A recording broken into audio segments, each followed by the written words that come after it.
And you know very well that we can do the things we have done as Kenya, but we are also subject to the global economy.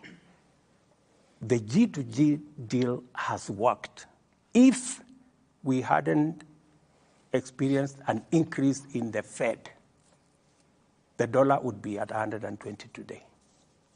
But because they kept on increasing the US exchange rate, our exchange rate, if we hadn't done the G2G transaction, if we were still going to the market to look for $500 million, 60 billion Kenyan shillings every month, and in fact, many banks, by the way, were waiting for the dollar to be at 200.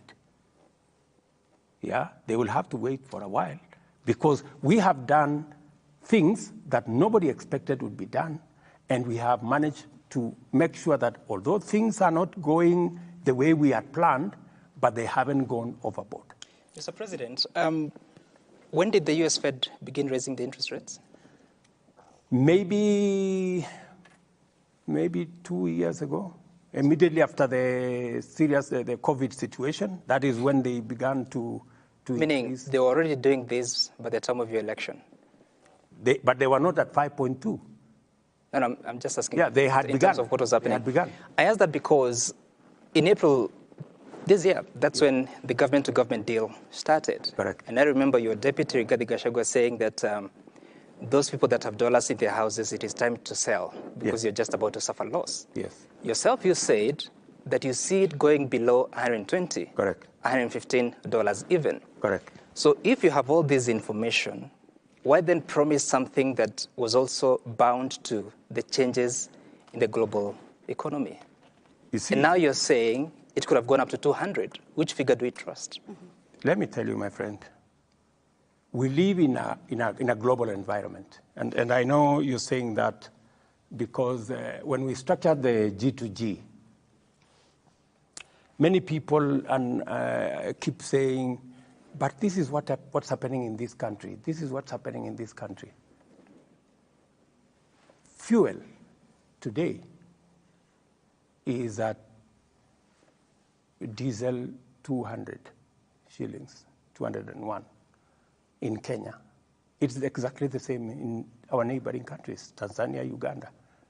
Many people think that fuel in Kenya is artificially managed by government of Kenya. It is not. We'll come to that. I'm just giving you as an example, because so that you understand where we are. And I want to say this without fear of any contradiction. If we had not tamed, already we were having stockouts here of fuel because of the lack of dollars. Because all these oil companies were running around. When I came into office, the first people I met were the oil companies. And they told me, look, we can't find the dollars.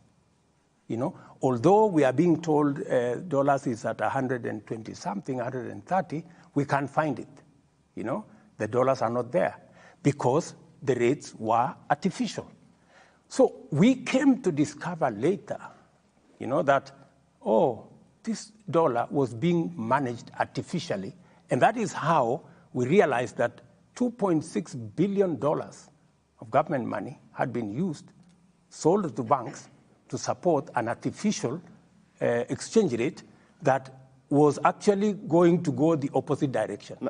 If we hadn't been managing the dollar exchange rate artificially, today we would be talking a different story. Mr. President, you've been in office for 15 months, and you wouldn't want to go to what happened in the previous regimes, and that's why you are taking. I am not talking about any previous regime. I'm just giving you the facts. Artificially what you're talking about. Let us remain here, and we're looking at even the region in terms of the East African region. Look at even the Uganda shilling and the Tanzanian currencies. They aren't depreciating as fast as they are, as Kenya is doing. In fact, some of those currencies are actually